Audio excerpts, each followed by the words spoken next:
Hello students, welcome back to my YouTube channel. So let's start unit number 3rd. So बच्चे ਅਸੀਂ 3rd unit start ਕਰਨ ਜਾ ਰਹੇ ਹਾਂ। So ਸਾਡਾ first topic ਹੈ Biot Savart law. So ਬੱਚੇ ਸਭ ਤੋਂ ਪਹਿਲਾਂ ਅਸੀਂ start ਕਰਨ ਜਾ ਰਹੇ ਹਾਂ magnetic field ਤੋਂ। ਤੁਹਾਨੂੰ ਸਭ ਤੋਂ ਪਹਿਲਾਂ ਬੱਚੇ Biot Savart law ਸਮਝਣ ਤੋਂ ਪਹਿਲਾਂ ਤੁਹਾਨੂੰ clear ਹੋਣਾ ਚਾਹੀਦਾ magnet ਕੀ ਚੀਜ਼ ਆ, magnetic field ਕੀ ਚੀਜ਼ ਆ। ਹੁਣ ਦੇਖੋ ਬੱਚੇ ਤੁਸੀਂ ਬਚਪਨ ਤੋਂ ਹੀ ਬਲੈਕ ਕਲਰ ਦਾ ਇੱਕ ਚੁੰਬਕ ਜਿਹਾ ਦੇਖਦੇ ਆ ਰਹੇ ਆ, ਠੀਕ ਹੈ। ਉਹਦੇ ਅਲੱਗ-ਅਲੱਗ ਕੋਈ ਵੀ ਸ਼ੇਪ ਹੋ ਸਕਦੀ ਆ। ਸਾਨੂੰ ਪਤਾ ਜਿਹੜਾ ਬਲੈਕ ਕਲਰ ਦਾ ਚੁੰਬ ਪੱਥਰ ਹੁੰਦਾ ਬੱਚੇ ਉਹਦਾ ਕੋਈ ਵੀ ਨਾਰਥ ਤੇ ਕੋਈ ਵੀ ਸਾਊਥ ਪੋਲ ਨਹੀਂ ਹੁੰਦਾ, ਠੀਕ ਹੈ। ਤੁਸੀਂ ਕਿਸੇ ਵੀ ਚੀਜ਼ ਦੇ ਕੋਲ ਲੈ ਕੇ ਜਾਂਦੇ ਆ, ਮੰਨ ਲਓ ਤੁਹਾਡੇ ਕੋਲ ਨੇਲਸ ਪਈਆਂ ਛੋਟੀਆਂ-ਛੋਟੀਆਂ, ਠੀਕ ਹੈ। ਜਿੱਦਾਂ ਹੀ ਤੁਸੀਂ ਆਹ ਵਾਲਾ ਮੈਗਨੇਟ ਇਹਦੇ ਨੇਲਸ ਦੇ ਕੋਲ ਲੈ ਕੇ ਜਾਂਦੇ ਤਾਂ ਨੇਲਸ ਜਿਹੜੀਆਂ ਆ ਉਹ ਮੈਗਨੇਟ ਦੇ ਵੱਲ ਅਟਰੈਕਟ ਹੋ ਜਾਂਦੀਆਂ। ਕਲੀਅਰ ਹੋ ਗਿਆ। ਸੋ ਇਹ ਹੋ ਗਿਆ ਸਿੰਪਲ ਮੈਗਨੇਟ, ਜਿਹਦੀ ਅਸੀਂ ਬਚਪਨ ਤੋਂ ਹੀ ਜਿਹੜਾ ਬਲੈਕ ਕਲਰ ਦਾ ਚੁੰਬ ਪੱਥਰ ਦੇਖਦੇ ਆ ਰਹੇ ਹਾਂ। ਹੁਣ ਬੱਚੇ ਫਿਜ਼ਿਕਸ ਦੇ ਵਿੱਚ ਅਸੀਂ ਇੱਕ ਪੜਾਂਗੇ ਬਾਰ ਮੈਗਨੇਟ, ਠੀਕ ਹੈ।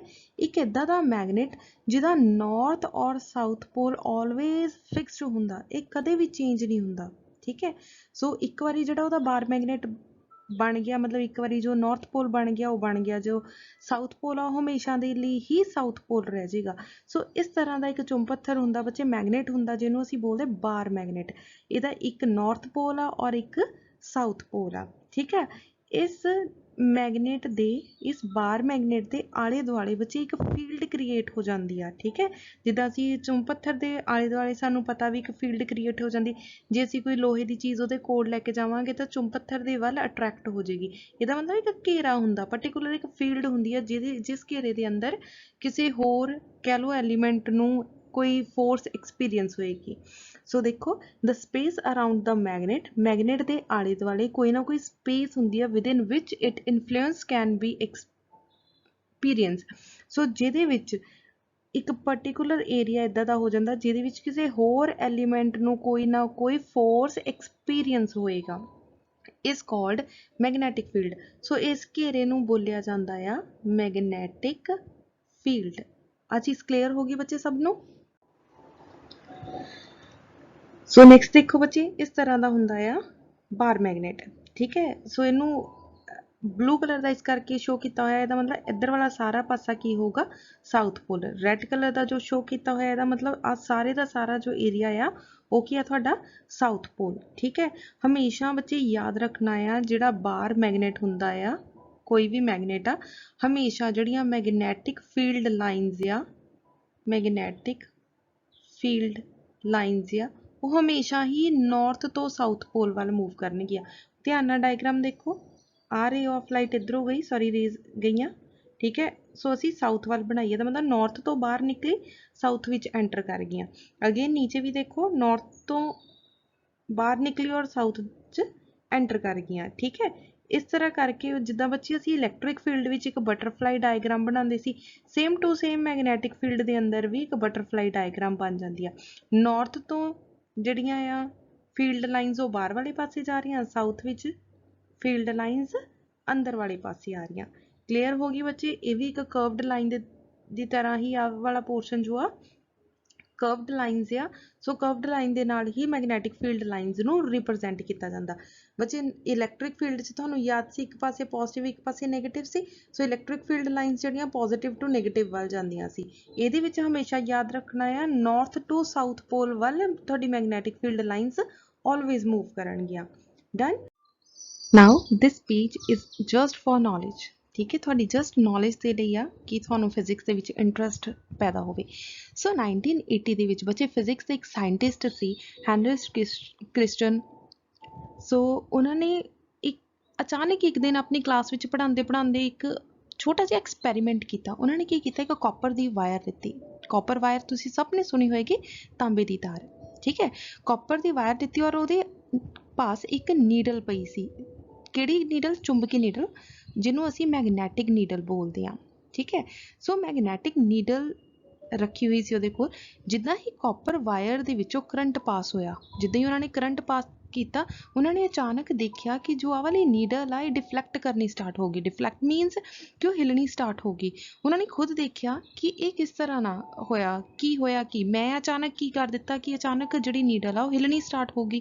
ਸੋ ਉਹਨਾਂ ਨੇ ਧਿਆਨ ਨਾਲ ਦੇਖਿਆ ਕਿ ਕੋਲ ਇੱਕ ਕਾਪਰ ਦੀ ਵਾਇਰ ਪਈ ਸੀ। ਜਦੋਂ ਤੱਕ ਉਹਦੇ ਵਿੱਚ ਕੋਈ ਕਰੰਟ ਨਹੀਂ ਸੀ ਤਾਂ ਜੋ ਨੀਡਲ ਸੀ ਉਹ ਡਿਫਲੈਕਟ ਨਹੀਂ ਕਰ ਰਹੀ ਸੀ, ਬਿਲਕੁਲ ਸਟੇਬਲ ਸਟੇਟ 'ਤੇ ਸੀ। ਜਿੱਦਾਂ ਹੀ ਉਹਨਾਂ ਨੇ ਵਿੱਚੋਂ ਕਰੰਟ ਪਾਸ ਕੀਤਾ, ਵਾਇਰ ਵਿੱਚੋਂ ਕਰੰਟ ਪਾਸ ਕੀਤਾ, ਤਾਂ ਜਿੱਦਾਂ ਹੀ ਆਹ ਵਾਲੀ ਮੈਗਨੈਟਿਕ ਨੀਡਲ ਜੋ ਉਹਦੇ ਕੋਲ ਰੱਖੀ ਹੋਈ ਸੀ ਉਹ ਅਚਾਨਕ ਹਿਲਣੀ ਸਟਾਰਟ ਹੋ ਗਈ। ਸੋ ਉਹਨਾਂ ਨੇ ਅਚਾਨਕ ਹੀ ਇਸ ਚੀਜ਼ ਦੀ ਡਿਸਕਵਰੀ ਕੀਤੀ, ਕਿਉਂਕਿ ਉਹ ਇਸ ਚੀਜ਼ ਨੂੰ ਲੈ ਕੇ ਕੋਈ ਕੌਨਸ਼ੀਅਸ ਨਹੀਂ ਸੀ, ਉਹ ਕੋਈ ਪਰਟੀਕੂਲਰ ਐਕਸਪੈਰੀਮੈਂਟ ਨਹੀਂ ਕਰ ਰਹੇ ਸੀ, ਉਹਨਾਂ ਨੇ ਅਚਾਨਕ ਇਸ ਚੀਜ਼ ਦੀ ਡਿਸਕਵਰੀ ਕੀਤੀ।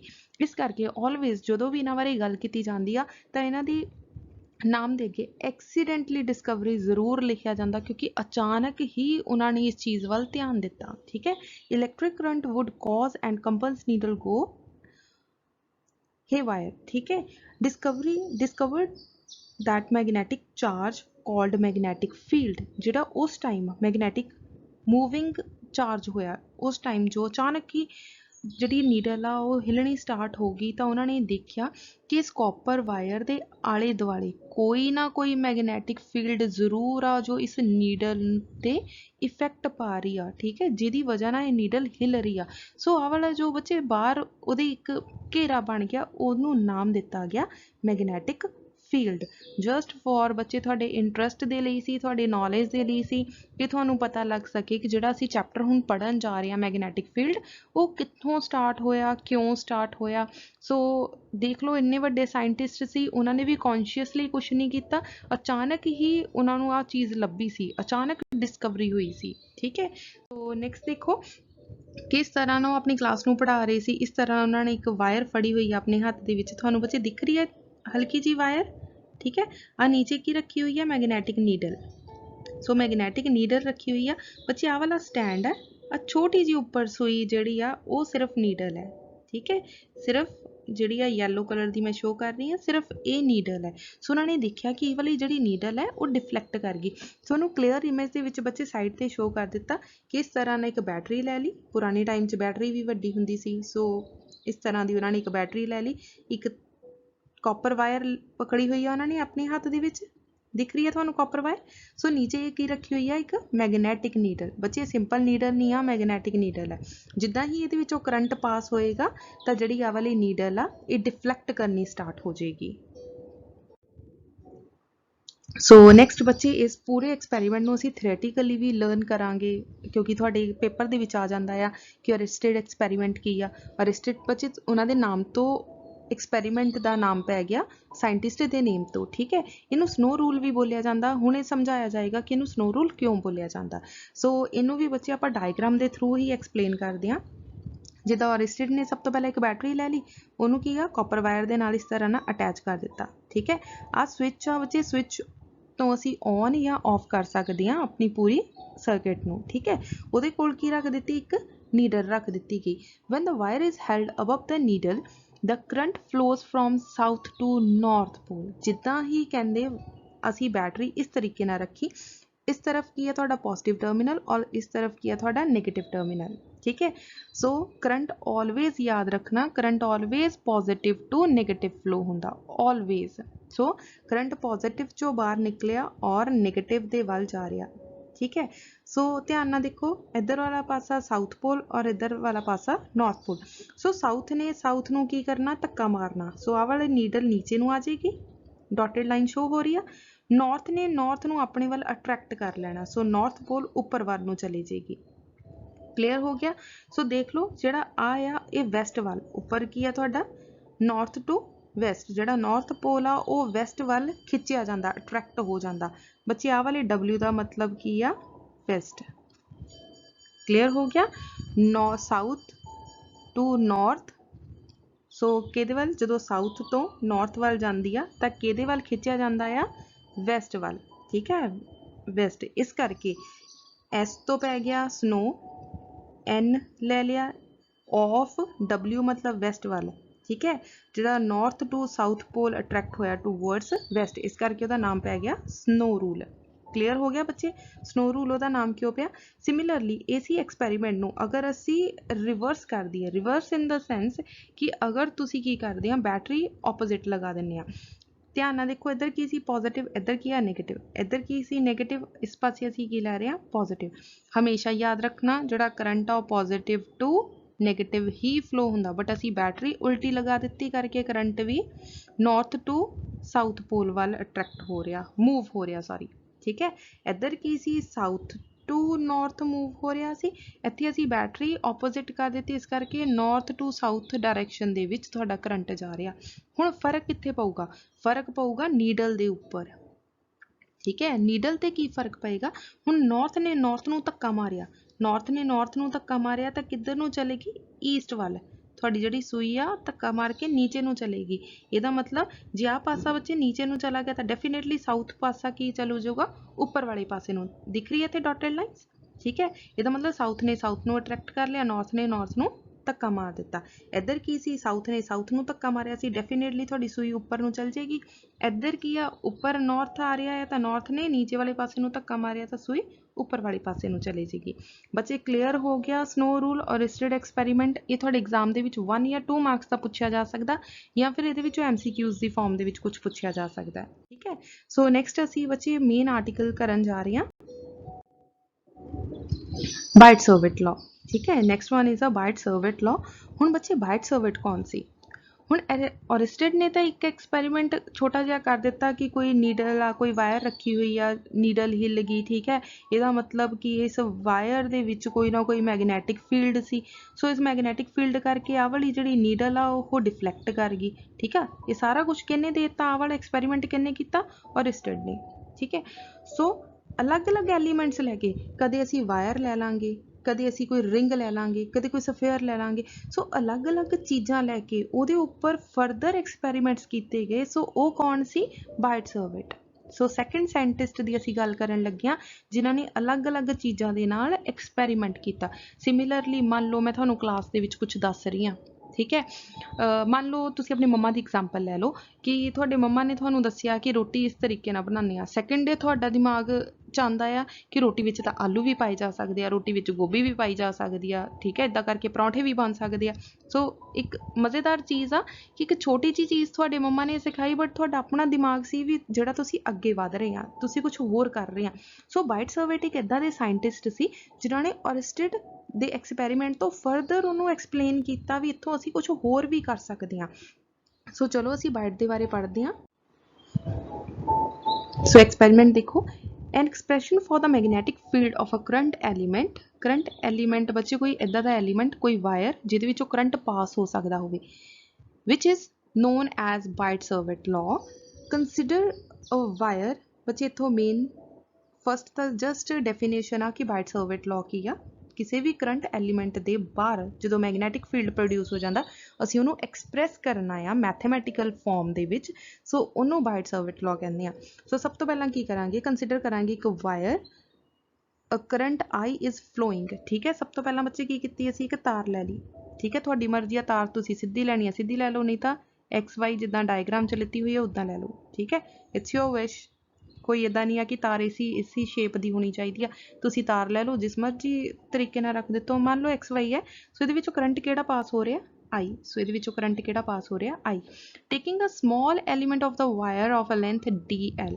ਪੂਰੀ ਲੈਂਥ ਦੇ ਵਿੱਚੋਂ ਅਸੀਂ ਛੋਟਾ ਜਿਹਾ ਏਰੀਆ ਕੰਸੀਡਰ ਕਰਨ ਲੱਗੇ ਹਾਂ DL, ਠੀਕ ਹੈ। ਸੋ ਇਹਦੇ ਵਿੱਚ ਅਸੀਂ ਏਰੀਆ ਕੰਸੀਡਰ ਕਰ ਲਿਆ DL। ਸੋ ਆ ਛੋਟਾ ਜਿਹਾ ਏਰੀਆ ਆ which is DL। To find the magnetic field produced at a point P due to the small element is depends upon। ਇਹਦਾ ਮਤਲਬ ਅਸੀਂ ਇਹ ਤੋਂ ਬਾਹਰ ਕੋਈ P ਪੁਆਇੰਟ ਕੰਸੀਡਰ ਕਰਨ ਲੱਗੇ ਹਾਂ। ਇਸ ਪੁਆਇੰਟ P ਦੇ ਉੱਪਰ ਬੱਚੇ ਅਸੀਂ ਇਹ ਪਤਾ ਕਰਨਾ ਜਦੋਂ ਇਸ ਵਾਇਰ ਦੇ ਵਿੱਚੋਂ ਕਰੰਟ I ਪਾਸ ਹੋ ਰਿਹਾ ਆ, ਠੀਕ ਹੈ। ਔਰਿਸਟਡ ਨੇ ਵੀ ਇਹੀ ਕੀਤਾ ਸੀ, ਕਾਪਰ ਦੀ ਵਾਇਰ ਸੀ, ਉਹ 'ਚੋਂ ਕਰੰਟ ਪਾਸ ਹੋ ਰਿਹਾ ਸੀ, ਬਾਹਰ P ਪੁਆਇੰਟ ਤੇ ਕੌਣ ਪਈ ਸੀ? ਨੀਡਲ ਪਈ ਸੀ। ਸੋ ਡਿਫਲੈਕਟ ਹੋ ਰਹੀ ਆ, ਕਿੰਨੀ ਡਿਫਲੈਕਟ ਹੋ ਰਹੀ ਆ, ਪਰ ਸਾਨੂੰ ਇਹ ਨਹੀਂ ਸੀ ਪਤਾ ਲੱਗ ਰਿਹਾ ਕਿੰਨੀ ਡਿਫਲੈਕਟ ਹੋ ਰਹੀ ਆ। ਅਗਰ ਤੁਸੀਂ ਵਾਇਰ ਨੂੰ ਇਸ ਪੁਆਇੰਟ P ਨੂੰ ਨੇੜੇ ਰੱਖਦੇ ਆ ਤਾਂ ਜ਼ਿਆਦਾ ਡਿਫਲੈਕਟ ਹੋ ਰਹੀ ਆ, ਦੂਰ ਰੱਖ ਰਹੇ ਆ ਤਾਂ ਘੱਟ ਡਿਫਲੈਕਟ ਹੋ ਰਹੀ ਆ। ਕਿਉਂ ਡਿਫਲੈਕਟ ਹੋ ਰਹੀ ਆ? ਇਹ ਸਾਰੀ ਚੀਜ਼ਾਂ ਬੱਚੇ ਕਿਹਨੇ ਐਕਸਪਲੇਨ ਕੀਤੀਆਂ? ਬਾਇਟ-ਸਰਵਿਟ ਲਾਅ ਨੇ, ਠੀਕ ਹੈ। ਸੋ ਅਸੀਂ 1 by 1 ਕਰਕੇ ਇਹਨੂੰ ਐਕਸਪਲੇਨ ਕਰਦੇ ਹਾਂ ਕਿ ਉਹਨਾਂ ਨੇ P ਪੁਆਇੰਟ ਲਿੱਤਾ, ਠੀਕ ਹੈ। P ਪੁਆਇੰਟ इस पॉइंट तो लैके P तक की जो डिस्टेंस आ दैट इज़ R, जो इन्हां दोनों के विचकार बच्चे वायर और P पॉइंट के विचकार जो एंगल बन रहा दैट इज़ थीटा एंगल। सो चलो बच्चे हुण आपां इहनूं मैथमैटिकल पोर्शन दे विच लिखदे हां। मैथेमैटिकली असीं की करना है, इहदे विच जदों करंट I पास हो रहा, स्मॉल एलीमेंट असीं कंसीडर कर लिया DL, एक एंगल बन रहा थीटा और एक चीज़ आ कित्थे तुसीं P पॉइंट लै रहे हो, सो उहदे तक दी डिस्टेंस R। सो इहदा मतलब मैगनैटिक फील्ड किहड़ी चीज़ ते डिपेंड कर रही है। सो इहनूं वन बाय वन करके लिख लैंदे आ। मैगनैटिक फील्ड कित्ते डिपेंड करदी है, किन्ना तुसीं एरिया कंसीडर कीता दैट इज़ DL। सो आ गया फर्स्ट DL। होर देखो तुहाडी डायग्राम दे विच तुहानूं की दिख रहा है, current. So directly proportional to current, so लिख लिया करंट। हुण ध्यान दिओ बच्चे P पॉइंट दे उपर एंगल बन रहा theta, so that is directly proportional to sine theta. हुण बच्चे थीटा असीं क्यों लिता आ, थीटा क्यों लिता, अगर P पॉइंट बिल्कुल सामने है तो 90 डिग्री आ, ठीक है। मान लो P पॉइंट इत्थे आ, सो एंगल चेंज हो जाएगा। मान लो P पॉइंट इत्थे आ, सो अगेन एंगल चेंज हो जाएगा। ਇਹਦਾ मतलब थीटा बार बार चेंज हो सकता, ਇਹਦਾ मतलब थीटा ते डिपेंड करेगा। सो असीं लिख दिता sine theta. So last one की आ R, ठीक है। R की है inversely proportional, so d B inversely proportional to 1/r square. So this is the fourth equation. इन्हां चार तो इलावा होर किसी चीज़ से डिपेंड नहीं कर रहा। सो असीं की लिखांगे, कंबाइन ऑल 4 फैक्टर्स या कंबाइन ऑल द इक्वेशनस। जो असीं सारी की सारी इक्वेशनस नूं कंबाइन करांगे we get d B directly proportional to I D L sine theta divided by are square. Clear हो गया बच्चे। असीं सारी की सारी इक्वेशनस नूं की कर दिता combine all these equations we get dv inversely proportional to idl sin theta divided by r square. In the next step असी डायरैक्टली प्रोपोर्शन का साइन बच्चे हटा देंगे, इसकी जगह ते आ गया equal to the sign. So साडा कोई ना कोई कॉन्स्टेंट आ जाएगा k, where k is constant of proportionality, constant of proportionality.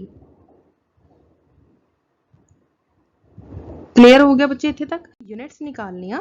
सो ऐसा यूनिट ऑफ के इज, के नूं कदे ना डिनोट किया जाता म्यू नॉट डिवाइडेड बाय 4 पाई।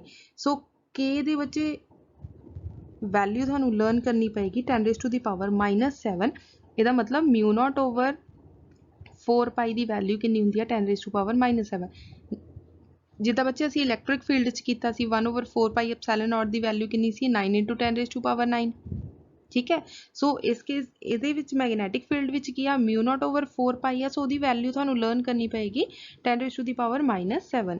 सो इस तरह ना थोड़े यूनिट्स भी गिवन है, वेयर म्यू नॉट की बच्चे absolute permittivity of free space. ਇਹਦਾ मतलब के की जगह ते असीं आ टर्म लिख सकते हैं।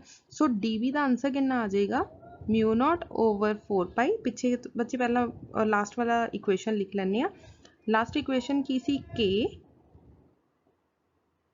I D L sine theta divided by are square. इसका मतलब के नू रिमूव करके असीं की लिख रहे हैं mu nought over 4 pi I D L sine theta divided by are square, ठीक है जी। So this is the magnetic field. बच्चे बाइट सर्वेट ने इक्वेशन दी आ। So this is the most important equation, ठीक है। सो अगर बच्चे असी SI सिस्टम की गल करिए तो के की वैल्यू आ होएगी। अगर असी CGS सिस्टम की गल करिए, अगर असी CGS सिस्टम की गल करते हैं तो के की वैल्यू 1 होंगी है, मतलब DB इज इक्वल्स टू यदी वैल्यू क्या आ जाएगी 1। सो सीधा आ जाएगा I d l sine theta divided by are square. Clear हो गया। सो ये थोड़ी CGS सिस्टम के विच सी। बच्चे छोटा जिहा पार्ट मैं अपने वीडियो के विच एक होर ऐड करन जा रही हाँ। सो काफ़ी बारी बच्चे मेरे तो फिर वीडियो देखने तो बाद यूनिट्स पूछते हैं कि मैम यूनिट्स किस तरीके ना आ गए, ठीक है। सो असी के दे यूनिट्स निकालने आ। सो बी की वैल्यू बच्चे साडी की आई सी के I d l sine theta divided by are square. Otherwise try yourself इनू खुद करन दी सॉल्व करन दी कोशिश करो बच्चे। अगर इदां दी छोटी छोटी चीज़ां तुसीं खुद सॉल्व करोगे तो तुहाडे कॉन्सैप्ट ज़्यादा क्लीयर होणगे, ठीक है। सो बच्चे साइन थीटा आ, साइन थीटा जो असी यूनिट्स निकालने डिमेंशन फॉर्मूलेज निकालने तो असी जो थीटा है कंसीडर नहीं करते विच। सो साइन थीटा नू रिमूव कर दो, ठीक है जी। So what is magnetic field, magnetic field के यूनिट्स की है टेस्ला। असी लिख दिता tesla. R is the radius, radius नू काहदे विच मैजर किया जाता मीटर दे विच। सो मीटर इंटू मीटर कितना आ जाएगा मीटर स्क्वायर। नीचे की है करंट, करंट दी यूनिट्स की आ अंपेयर, DL की आ तुहाडा length which is also metre, metre दे नाल मीटर कैंसल आउट, सो आ गया TM divided by A। In the next step असी A नू उपर लै जाएंगे तो A दी पावर की बन जाएगी -1, ठीक है, बन गया टेस्ला मीटर पर अंपेयर। क्लियर होगी बच्चे आ चीज़।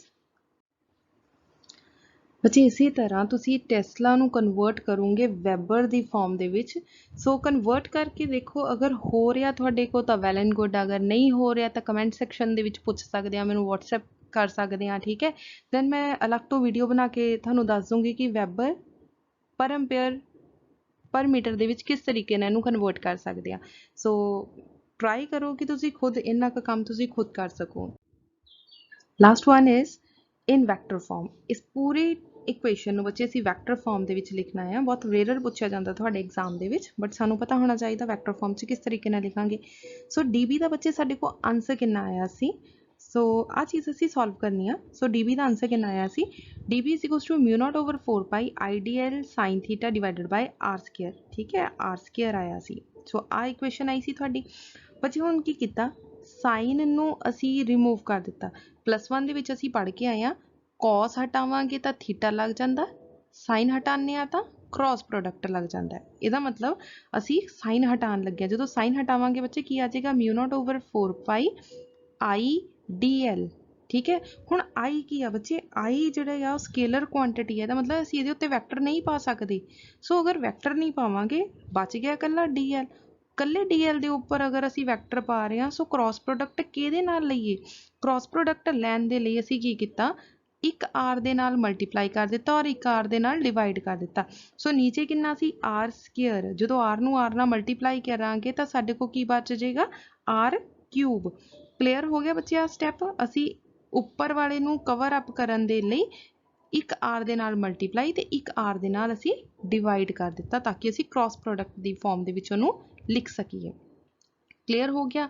सो बच्चे अगर असी +1 दे विच ये टर्म पढ़ चुके हैं कि R unit vector is equals to R vector divided by R हुंदा है। इसदा मतलब R वैक्टर किहदे इक्वल होएगा, R यूनिट कैप। इसदा मतलब आ वाला जिहड़ा उपर बच्चे R वैक्टर आ, असी इहदी जगह ते की लिख सकदे हां। सो सारी इक्वेशन दोबारा लिखते हैं, μ0/4 पाई IDL वैक्टर क्रॉस बच्चे R वैक्टर की जगह ते असीं की लिखण लगे R unit cap divided bye R³। सो R³ नूं एक R दे नाल कैंसल आउट कर दिता। फाइनली साडे को की बच गया, μ0/4 pi IDL vector cross R unit cap divided by R²। Clear होगी बच्चे आ term. Find total magnetic field at point P due to the whole conductor, integrate dB vector over the entire length of the conductor। असी हुण छोटे जे एरिए दे विच गल कर रहे सी DL दी, अगर असी पूरे वायर विचों करंट दी गल, मैगनैटिक फील्ड दी गल करनी आ, इहदा मतलब सानूं इंटीग्रेट करना पेगा। So DB vector is equals to integration of B vector is equals to integration of DB vector। So DB vector विचों बचे μ0/4 pi is a constant term, so take outside। Integration दे अंदर की रह जाएगा, IDL cross R cap divided by R², ठीक है। बच्चे वैक्टर फॉर्म आ काफ़ी घट पूछा जाता, बट तुहानूं पता होना चाहिए इस फॉर्म, इस चीज़ के बारे, ठीक है। किसी भी पॉइंट किसी स्टैप दे विच कुछ प्रॉब्लम होवे तां तुसीं पुछ सकदे आ।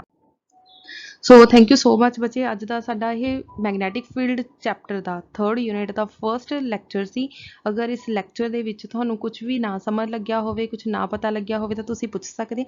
अगर तुहानूं वीडियो अच्छी लगी है बच्चे, लैक्चर तुहानूं अच्छे तरीके नाल समझ लग रहा, तां लाइक ज़रूर करो और कमेंट ज़रूर करो। Thank you so much.